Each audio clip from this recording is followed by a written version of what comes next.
نحمد نصلی علی رسول الکریم اما بعد فاعوذ باللہ من الشیطان الرجیم بسم اللہ الرحمن الرحیم۔ ہم صحیح بخاری کی کتاب پڑھ رہے ہیں اور اب ہم اس وقت کتاب الدعوات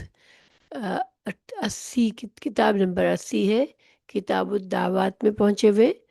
تو انشاءاللہ ہم شروع کرتے ہیں۔ تو کتاب الدعوات اس کا مطلب ہے کتاب دعاؤں کے بیان میں۔ اور جیسے کہ ہم پہلے سے جانتے ہیں، اس بات کو ہم نے پڑھا کہ امام بخاری اپنی صحیح بخاری کی جو حدیث کی کتاب ہے اس کے اندر جس طرح سے حدیث کا مجموعہ جمع کیا ہے، آپ نے یعنی کتاب کے تحت ایک مضمون کے اوپر احادیث کو جمع کیے اور پھر اس کتاب کے اندر اسی مضمون کے جو مختلف احادیث ہیں ان پر ابواب باندھے ہیں، اور باب جو ہے اس جس حدیث کو بیان کر رہے ہوتے ہیں کسی باب کے اندر، وہ مسئلہ بتایا جاتا ہے کہ امام بخاری نے اس حدیث سے امام بخاری نے کیا مسئلہ نکالا ہے یا کون سے مسائل ثابت ہوتے ہیں۔ تو ہم انشاءاللہ شروع کرتے ہیں کتاب الدعوات، کتاب دعاؤں کے بیان میں۔ تو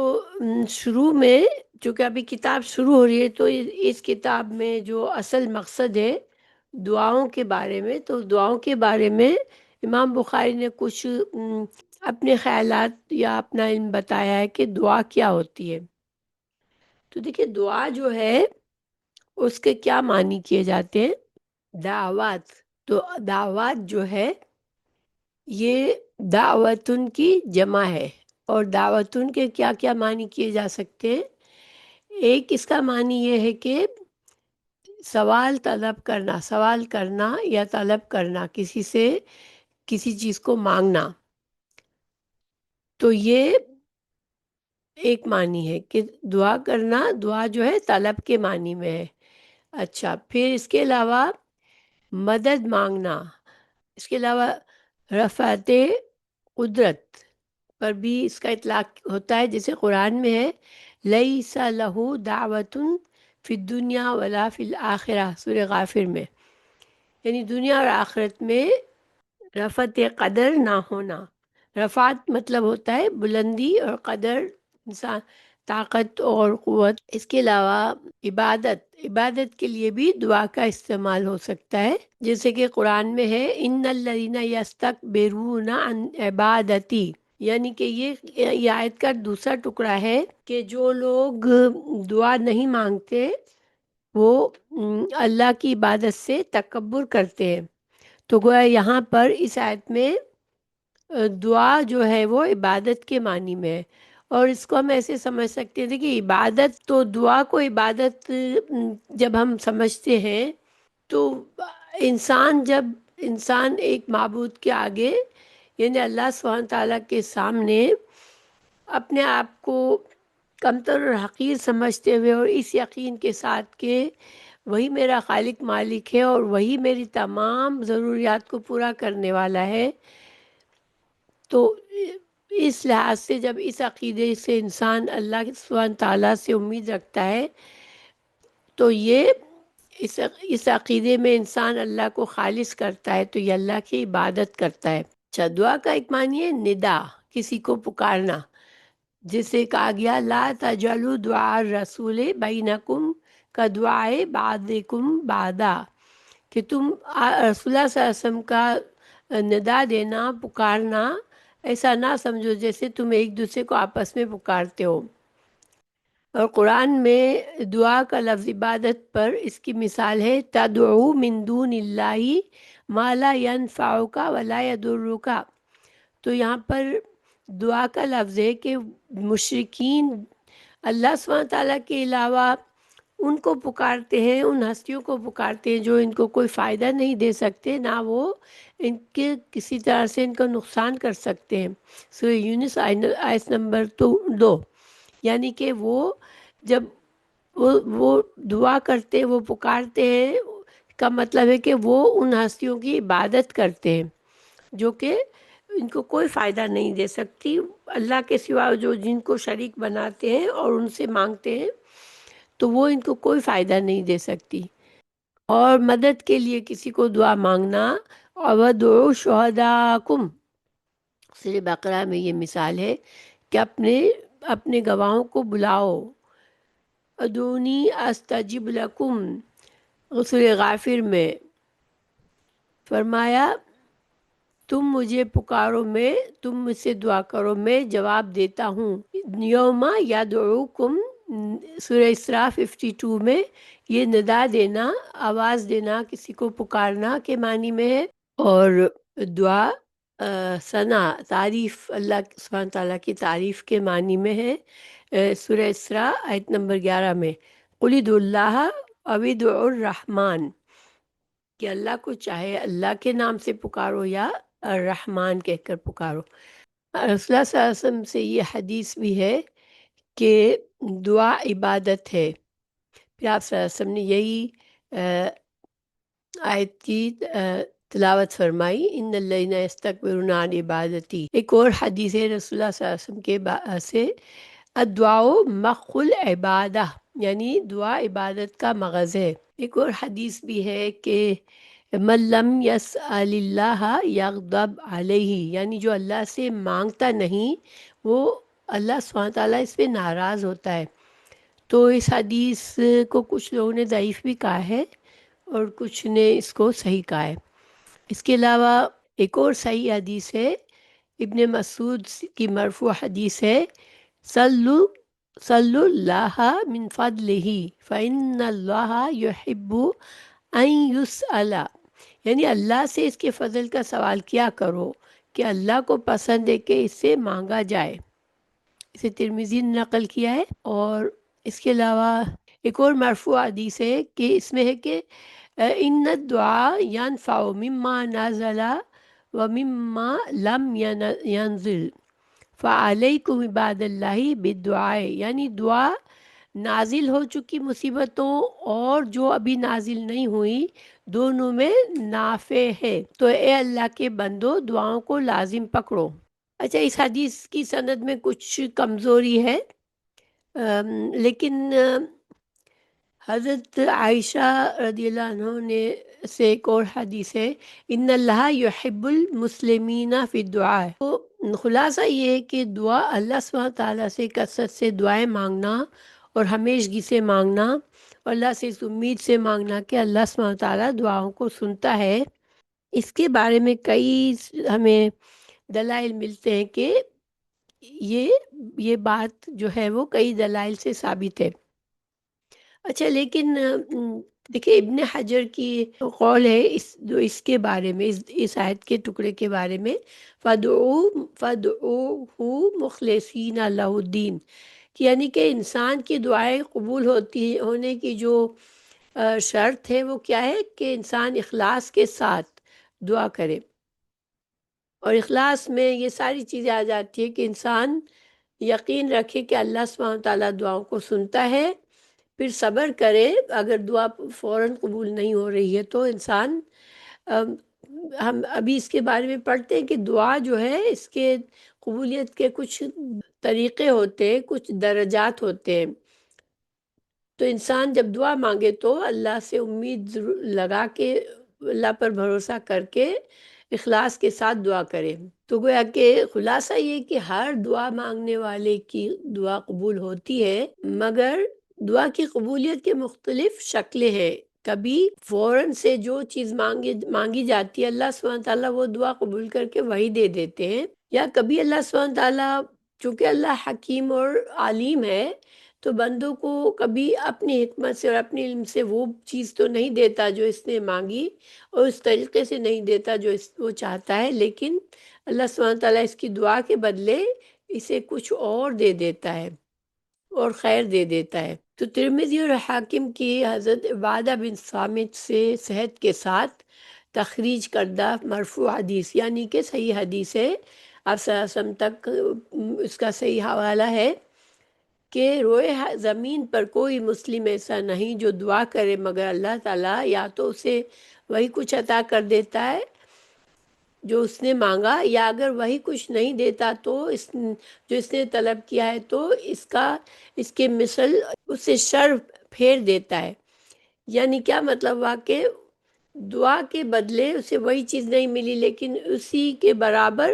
اس انسان سے شر کو پھیر دیتا ہے اللہ تعالیٰ۔ کوئی نقصان اس کی طرف آ رہا ہے، یا کوئی گناہ کی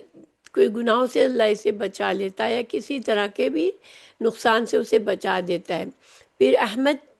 کی حضرت ابو ہریرہ سے روایت ہے کہ یا تو اسے فوری قبول کر لیتا ہے، یا پھر اس کے لیے ذخیرہ کر لیتا ہے۔ تو اگر کوئی مسلمان ایسی دعا نہیں کرتا جس میں کوئی گناہ یا قطع رحمی والی کوئی بات ہے، تو پھر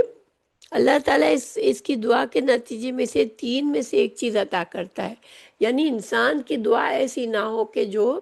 یا تو قطع رحمی کی دعا کر رہا ہے، یا کوئی گناہ کی جس میں گناہ کا پہلو ہے ایسی دعا کرتا ہے، تو اس کے نتیجے میں سے 3 میں سے ایک چیز عطا کرتا ہے اللہ سبحانہ تعالیٰ۔ کیسے؟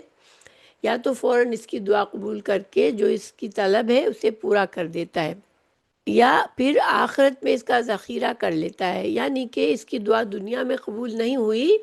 مگر اللہ سبحانہ تعالیٰ نے اس کو آخرت کے لیے بچا کے رکھ لیا۔ یعنی وہی دعا،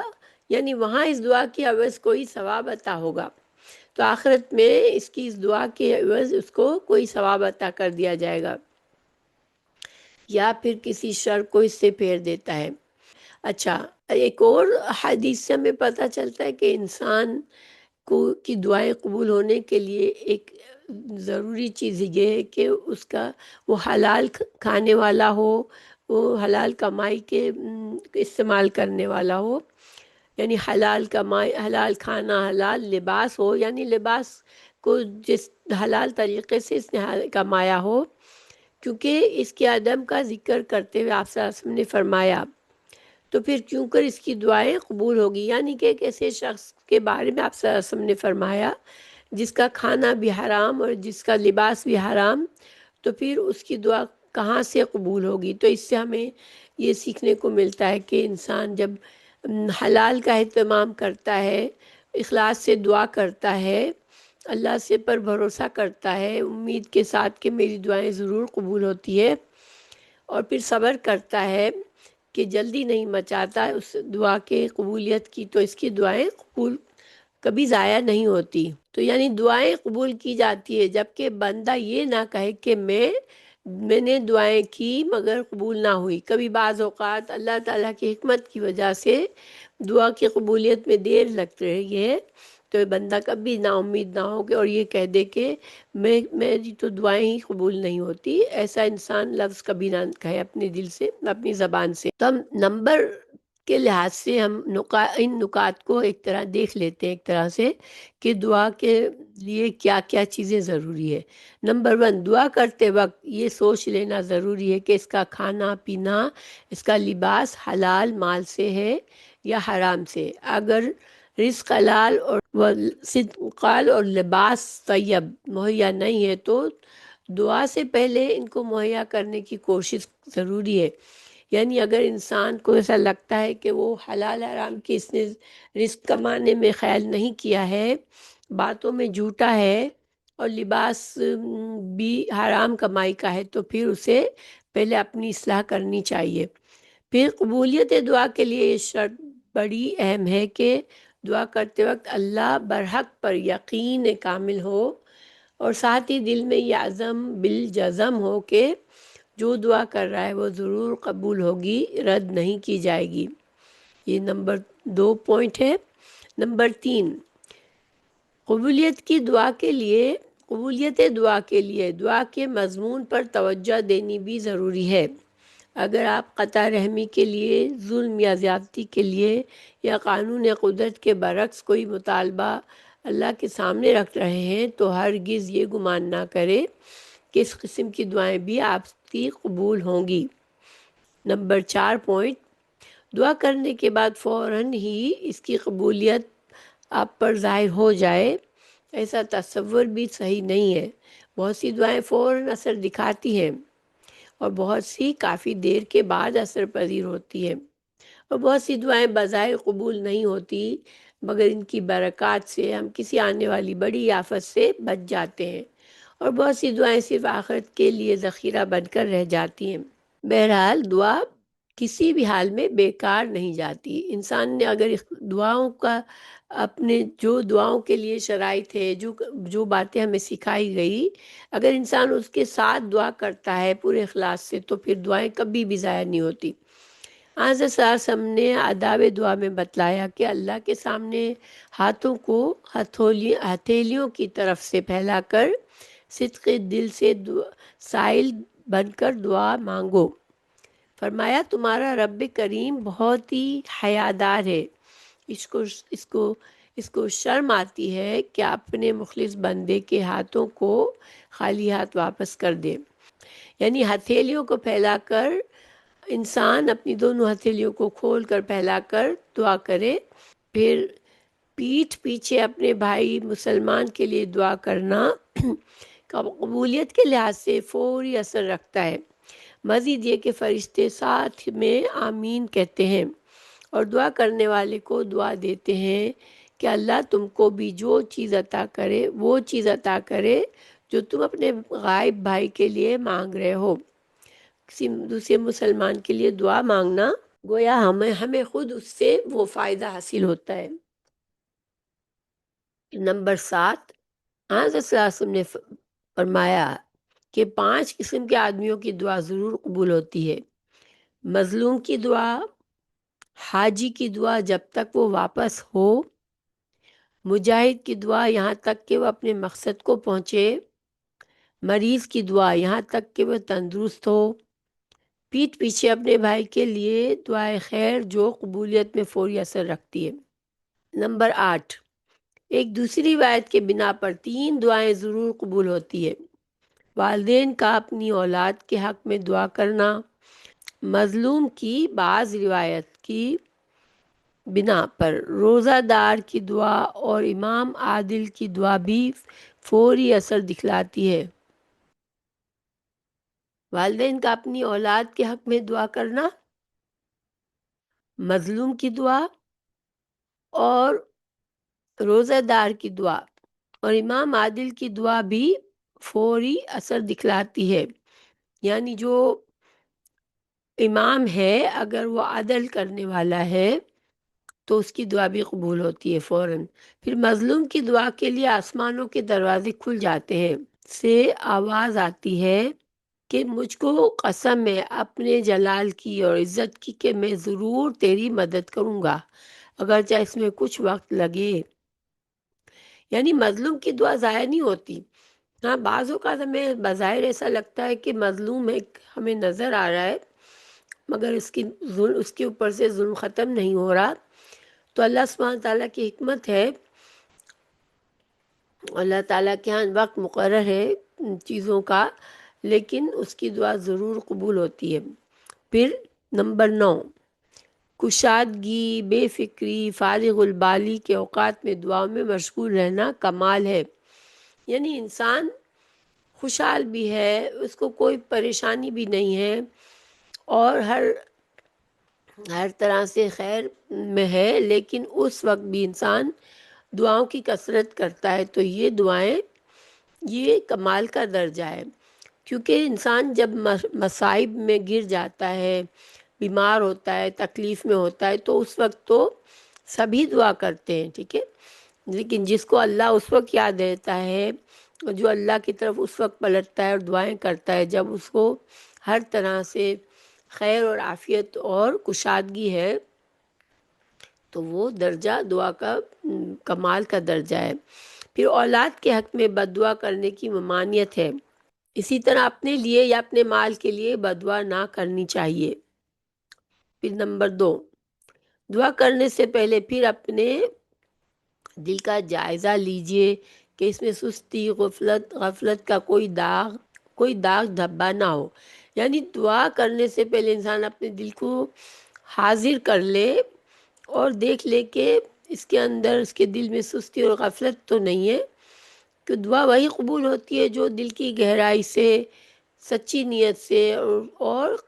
حضور قلب یعنی حاضر قلب اور یقین کامل کے ساتھ ہو۔ انسان بے خیالی میں دعائیں کرتا ہے، یہ صحیح نہیں ہے۔ انسان جب دعا کرے تو پوری طرح سے اس کا دل حاضر ہونا چاہیے اور اس کے دل میں یقین ہونا چاہیے۔ تو یہ تو تھا دعاؤں کے بارے میں تھوڑا سا۔ اب امام بخاری نے باب باندھا ہے، ادعونی فاستجب لکم، اللہ تعالیٰ نے فرمایا مجھے پکارو میں تمہاری پکار قبول کروں گا۔ تو یہ باب جو ہے ادعونی فاستجب لکم، تو امام بخاری میں یہ بتا رہے ہیں کہ اللہ سبحانہ تعالیٰ کا فرمان، یہ فرمان کہ تم مجھے پکارو میں تمہاری پکار قبول کروں گا۔ تو گویا اللہ سبحانہ تعالیٰ اس آیت میں ہمیں نہ صرف دعا مانگنے کے لیے فرما رہے ہیں بلکہ ہمیں یقین بھی دلا رہے ہیں کہ میں دعاؤں کو قبول کرتا ہوں۔ ان الذین یستکبرون عن عبادتی سیدخلون جہنم داخرین، سورہ غافر کی آیت ہے یہ، آیت نمبر 60۔ بلا شبہ جو لوگ میری عبادت سے تکبر کرتے ہیں وہ بہت جلد دوزخ میں ذلت کے ساتھ داخل ہوں گے۔ تو اس آیت سے ہمیں کیا سمجھ آئی؟ دیکھو، نمبر 1 یہ کہ آپ اللہ سبحانہ تعالیٰ نے اپنے بندوں سے فرمایا کہ مجھے پکارو، ٹھیک ہے، لیکن پھر اس کے بعد دوسرے ٹکڑے میں یہ فرمایا کہ جو لوگ میری عبادت سے تکبر کرتے ہیں، تو گویا کہ اس آیت میں دعا عبادت کے معنی میں ہے۔ اور عبادت سے کیا مطلب ہے کہ انسان اللہ کو اپنا ایک خالص رب مانے، یعنی اللہ کے ربوبیت میں کسی کو شریک نہ کرے۔ اور رب کون ہوتا ہے؟ جو ہماری ہر ضرورت کا خیال رکھتا ہے، جس نے ہمیں پیدا کیا، جو ہماری کاموں کا معاملہ، تمام معاملات اللہ کے ہاتھ میں ہے، اور جو ہماری تمام ضرورتیں پوری کرتا ہے، ہماری دعاؤں کو سنتا ہے، اور جس کے پاس ہمیں ایک دن جانا ہے اور اپنے اعمال کے مطابق ہمیں اللہ سبحانہ تعالیٰ جزا اور سزا دیں گے۔ تو یہ ہمارا رب ہے۔ اس میں انسان اللہ کو معبود بنانے میں، اور یہ حق صرف ایک معبود کا ہے، اللہ تعالیٰ ہی ہمارا معبود ہے، اسی کا یہ حق ہے۔ تو اگر جو لوگ اللہ کی عبادت میں، اللہ کی ربوبیت میں، اللہ کی الوہیت میں شرک کرتے ہیں، دوسروں کو شریک ٹھہراتے ہیں، تو یہ ان کا تکبر ہے، یعنی وہ اپنے آپ کو اللہ کے آگے جھکانے سے تکبر کرتے ہیں۔ اور اللہ سبحانہ تعالیٰ کے سے دعا مانگنا یہی ہے کہ انسان اپنے آپ کو اللہ کے سامنے جھکاتا ہے،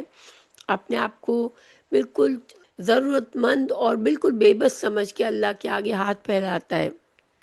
جو صرف اللہ ہی سے ہم کر سکتے ہیں۔ پھر اس آیت اب دیکھیں تشریح میں کیا فرمایا امام بخاری نے کی اس حدیث کی تشریح میں، اس باب کی تشریح میں، کہ اس آیت کو لا کر حضرت امام بخاری نے یہ ثابت کیا کہ دعا بھی عبادت ہے۔ اور اس باب میں ایک صریح حدیث وارد ہے جس میں امام احمد اور ترمذی اور نسائی اور ابن ماجہ نے نکالا ہے کہ دعا بھی عبادت ہے۔ پھر آپ نے یہ آیت پڑھی،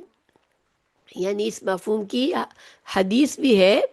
کہ دعا عبادت ہے، اور یہاں پر امام بخاری بھی یہی ثابت کرنا چاہ رہے ہیں اس آیت کے حوالے سے۔ اور جب جو حدیث رسول اللہ صلی اللہ علیہ وسلم نے فرمائی کہ دعا بھی عبادت ہے، تو اس حدیث میں بھی آپ صلی اللہ علیہ وسلم نے اسی آیت کا حوالہ دیا ہے۔ اور دیکھیں دوسری جو حدیث ہے جس میں آپ صلی اللہ علیہ وسلم نے فرمایا کہ دعا ہی عبادت کا مغز ہے، تو اس کا مطلب ہے کہ جو کوئی اللہ کے سوا کسی دوسرے سے دعا کرے، کسی بت کو پکارے، کسی اپنے بنائے ہوئے معبودوں کو پکارے اللہ کے سوا، تو پھر کیا ہے کہ یہ شرک ہو گیا، ٹھیک ہے۔ اچھا، اب یہاں پر ایک چھوٹا سا یہ سوال ہے کہ کیا ہمیں کسی سے کچھ بھی نہیں مانگنا چاہیے؟ تو دیکھیں انسان دنیا میں آپس میں ایک دوسرے سے چیزیں مانگتا ہے، ٹھیک ہے، اپنی ضرورت کے لیے۔ بعض اوقات اللہ نے کسی کو بہت دیا ہوتا ہے تو انسان اس سے مانگتا ہے کہ اللہ نے تمہیں دیا ہے تو میری یہ ضرورت تم پوری کر دو، ٹھیک ہے۔ یا ہم کوئی اپنے کسی کام میں مشکل پاتے ہیں تو اس کو کسی اور کو ہم مدد مانگتے ہیں اس سے کہ مدد کر دو۔ تو یہ مدد جو ہے ہم کیوں مانگتے ہیں؟ کہ ہمیں یقین ہوتا ہے کہ اللہ نے ان کو یہ اسباب دیے ہیں اور ان کے پاس ان اللہ کے دیے ہوئے اسباب کی وجہ سے یہ شخص میری مدد کر سکتا ہے، تو ہم اس سے مانگتے ہیں اس سوچ کے ساتھ، تو پھر یہ شرک نہیں ہے۔ لیکن انسان کسی ہستی کو ایسے سمجھے کہ وہ اس کے پاس اللہ کے دیے ہوئے اسباب پر اس کا دھیان نہ ہو، بس اس کو یہ ہو کہ اس انسان یا اس ہستی میں وہ صلاحیت ہے کہ وہ اپنی طاقت سے میرے کام کر سکتا ہے، میری دعائیں سن سکتا ہے، میری ضرورت پوری کر سکتا ہے، تو اللہ کے سوا کسی کے بارے میں ایسا سوچنا شرک ہے۔ اچھا، پھر حدیث جو امام بخاری لائے ہیں، حدثنا اسماعیل قال حدثنی مالک عن ابی الزناد عن الاعرج عن ابی ہریرۃ رضی اللہ عنہ ان رسول اللہ صلی اللہ علیہ وسلم قال لكل نبی دعوت يدعو بها وأريد أن تبيا دعوتی شفاعتا لأمتی فی الآخرہ۔ تو اس حدیث کا ترجمہ ہے، ہم سے اسماعیل بن ابی اویس نے بیان کیا، کہا مجھ سے امام مالک نے بیان کیا، اس سے ابو زناد نے، ان سے عارج نے، ان سے حضرت ابو ہریرہ رضی اللہ عنہ نے کہ رسول اللہ صلی اللہ علیہ وسلم نے فرمایا، ہر نبی کو ایک دعا حاصل ہوتی ہے جو قبول کی جاتی ہے، اور میں چاہتا ہوں کہ میں اپنی دعا کو آخرت میں اپنی امت کی شفاعت کے لیے محفوظ رکھوں۔ تو چونکہ یہ حدیث نمبر 6305 میں بھی یہی مفہوم ہے، تو ہم ان دونوں کو پڑھنے کے بعد ان کے بارے میں غور و فکر کرتے ہیں۔ حدیث نمبر 6305، قال خلیفۃ قال معتمر سمعت ابی عن انس عن النبی صلی اللہ علیہ وسلم قال لكل نبی دعوت قد دعا بها فاستجیب فجعلت دعوتی شفاعت لامتی یوم القیامہ۔ حضرت معتمر نے بیان کیا، انہوں نے اپنے والد سے سنا، انہوں نے حضرت انس رضی اللہ عنہ سے کہ نبی کریم صلی اللہ علیہ وسلم نے فرمایا، ہر نبی نے کچھ چیزیں مانگی، یہ فرمایا کہ ہر نبی کو ایک دعا دی گئی، جس چیز کی اس نے دعا مانگی پھر اسے قبول کیا گیا، لیکن میں نے اپنی دعا قیامت کے دن اپنی امت کی شفاعت کے لیے محفوظ رکھی ہے۔ تو اس کی تشریح میں کہا گیا کہ اس حدیث میں ہمارے نبی صلی اللہ علیہ وسلم کی فضیلت کا بیان ہے، جو آپ کو تمام رسولوں پر حاصل ہے، کہ آپ صلی اللہ علیہ وسلم نے اس مخصوص دعا کے لیے اپنے نفس پر، ساری امت اور اپنے اہل بیت کے لیے ایثار فرمایا۔ نبوی نے کہا کہ اس میں آپ کی طرف سے امت پر کمال شفقت کا اظہار ہے، اور اس میں ان پر بھی دلیل ہے کہ اہل سنت میں سے جو شخص توحید پر مرا وہ دوزخ میں ہمیشہ نہیں رہے گا، اگرچہ وہ کبائر پر اصرار کرتا ہوا مر جائے۔ اس کو ہم تھوڑا سا اور سمجھتے ہیں۔ پہلی بات کہ جو باب باندھا ہے امام بخاری نے کہ میں تمہاری پکار سنتا ہوں، اللہ تعالیٰ نے فرمایا مجھے پکارو، میں تمہاری پکار قبول کروں گا۔ تو اس آیت سے اس حدیث کا کیا تعلق بنتا ہے کہ چونکہ اس حدیث میں آپ صلی اللہ علیہ وسلم کی دعا آخرت میں قبول ہوگی، ٹھیک ہے، یہ شفاعت کا معاملہ آخرت میں ہوگا، تو امام بخاری کا ایک طرح سے یہ کنیکشن ہے اس حدیث کا اس باب سے کہ دعائیں کبھی بھی رائے گاں نہیں ہوتی، جو دعائیں دنیا میں نہیں قبول ہوتی وہ آخرت میں ہوتی ہے، ٹھیک ہے۔ اب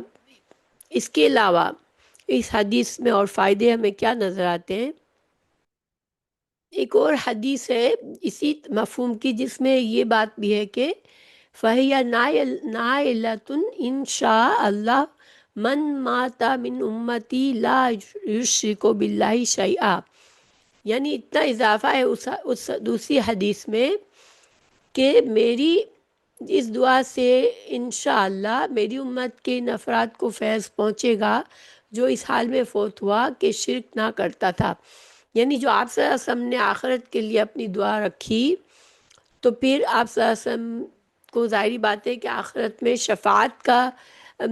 موقع ملے گا، تو آپ اپنی امت میں سے آپ ان گنہگار لوگوں کے لیے بھی شفاعت کریں گے جو جہنم میں جائیں گے۔ وہ کلمہ گو تھے، اللہ سے شرک نہیں کیا تھا، مگر کبائر گناہ کرتے رہے، اس وجہ سے جہنم میں گئے، تو آپ صلی اللہ علیہ وسلم کی شفاعت سے ان کو فائدہ ہوگا اور ان کو ان کی جہنم سے نکال کر جنت میں ڈالا جائے گا۔ تو یہ اس کا اتنی زیادتی ہے۔ اچھا، پھر جو جس دوسری حدیث جو زیادتی ہے اس میں یہ بھی آپ صلی اللہ علیہ وسلم نے فرمایا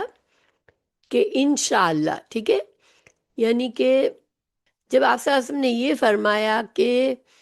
میں ان لوگوں کے لیے شفاعت کروں گا جو جہنم میں گئے ہوں گے اپنے گناہوں کی وجہ سے، لیکن شرک نہیں کیا ہوگا، تو انشاءاللہ اللہ میری شفاعت سے ان کو جہنم سے بچائے گا۔ تو یہاں آپ صلی اللہ علیہ وسلم کا انشاءاللہ فرمانا گویا کہ ہر دعا اور ہر کام کا ہونا اللہ کی مشیت پر ہوتا ہے۔ اسی وجہ سے ہم بھی مستقبل کی کوئی بھی بات کرتے ہیں، اپنا کوئی ارادہ کرتے ہیں، تو انشاءاللہ ہی سے کرتے ہیں کہ ہر کام صرف اسی وقت ہوتا ہے جب اللہ تعالیٰ چاہے۔ تو گئے آپ صلی اللہ علیہ وسلم نے فرمایا کہ میری اس دعا سے انشاءاللہ میری امت کے ان افراد کو فیض پہنچے گا جو اس حال میں فوت ہوا کہ شرک نہ کرتا ہو۔ اچھا، اب ایک بات ہم اس پر سوچ سکتے ہیں کہ انبیاء کرام کی، جیسا کہ ہم یہ یقین رکھتے ہیں کہ انبیاء کرام کی دعائیں قبول ہوتی ہے، اور اللہ تعالیٰ، اللہ کے پیارے رسول صلی اللہ علیہ وسلم نے بھی بہت سی دعائیں کی جو ہمیں قرآن اور سنت سے، ہمیں سنت سے پتہ چلتی ہیں۔ تو انبیاء کرام چونکہ معصوم ہوتے ہیں اور ان کے اللہ پر بھروسہ یقین ہوتا ہے، وہ اخلاص سے دعا کرتے ہیں، اللہ کے چنے ہوئے بندے ہوتے ہیں، تو ظاہر ان کی دعائیں تو قبول ہوتی ہے۔ پھر اللہ کے پیارے رسول صلی اللہ علیہ وسلم نے یہ جو فرمایا کہ ہر نبی کو ایک دعا دی گئی، جس چیز کی اس نے دعا مانگی پھر اسے قبول کیا گیا۔ مطلب یہ کہ ایک ہی دعا تو نہیں ہوتی نا، انبیاء کرام، دوسرے انبیاء کرام سے بھی دعائیں ثابت ہیں جو ہمیں قرآن میں بھی بتائی گئی ہیں، اور اللہ تعالیٰ نے ان دعاؤں کو قبول بھی فرمایا۔ تو دیکھیں، اس کے بارے میں علماء نے کچھ باتیں کہی۔ ایک تو یہ کہا کہ جب کوئی نبی نے دعا مانگی تو اس کی دعا قبول تو ہوئی، لیکن اس سے اسی وقت دعا قبول ہونے کی سے آگاہ نہیں کیا گیا، ٹھیک ہے، یعنی کہ آپ کی یہ دعا ضرور قبول ہوگی، اس طرح سے نہیں ہوا، مگر اللہ سبحانہ تعالیٰ نے انبیاء کرام کی دعائیں قبول فرمائی۔ مگر جو یہ ایک خاص دعا کا موقع دیا گیا آپ صلی اللہ علیہ وسلم کو، اور آپ صلی اللہ علیہ وسلم نے یہ جو دعا کے لیے آخرت کے لیے مؤخر رکھا، اور آپ صلی اللہ علیہ وسلم سے اس کی یہ دعا قبول ہوئی امت کے لیے کہ آپ یہ دعا امت کے لیے مانگیں گے، آپ شفاعت کریں گے، تو مطلب یہ کہ اس دعا کے بارے میں ایک طرح سے قطعی طور پر بتایا گیا کہ یہ دعا قبول ہوگی۔ تو یہ علماء کی بات ہوئی۔ دیکھیں، پھر دوسرا اگر ہم سوچیں کہ دعائیں مانگنے کی جگہ کیا ہے اس دنیا میں، ہے نا، آخرت میں تو دعائیں مانگنے کا کوئی تصور نہیں ہے۔ اللہ سبحانہ تعالیٰ کے پاس جب بندوں کا حساب کتاب ہوگا، بندے اپنے جن کو اللہ کی رحمت سے جن کو نصیب ہوگی، جو جنت نصیب ہوگی، جنہوں نے اللہ کو راضی کیا ہوگا دنیا میں اور ایمان کی حالت میں مرے ہوں گے، تو پھر وہ جنت میں جائیں گے۔ تو جنت میں تو ان کو کچھ مانگنے کی ضرورت ہی نہیں ہوگی، کیونکہ جنت میں تو انسان کی ہر خواہش بنا مانگے ہی پوری ہو جائے گی۔ نہ جنت میں کوئی ایسے انسانوں پر آزمائشیں آئیں گی، یا انسانوں پر ایسے دکھ تکلیف بیماریاں آئیں گی کہ انسان کو اللہ سے مانگنا پڑے کہ اللہ یہ بیماری دور کر یا تکلیف دور کر۔ ایک بار انسان جنت میں گیا تو پھر تو اس کو دعا مانگنے کی ضرورت ہی نہیں ہے، اس کا تو سلامتی، اس کا قول سلامتی ہوگا، اللہ کی تعریف ہوگی، الحمدللہ ہوگی۔ آخرت میں کوئی دعا نہیں مانگے گا، اور جو کافر ہوں گے، جو جہنم میں جائیں گے، ان کو تو ویسے بھی دعا مانگنے کی اجازت بھی نہیں ہوگی کہ وہ کہیں کہ یا اللہ ہماری دعا قبول کر لے، ہمیں اب اس آگ سے بچا لے، تو ایسا بھی نہیں ہوگا۔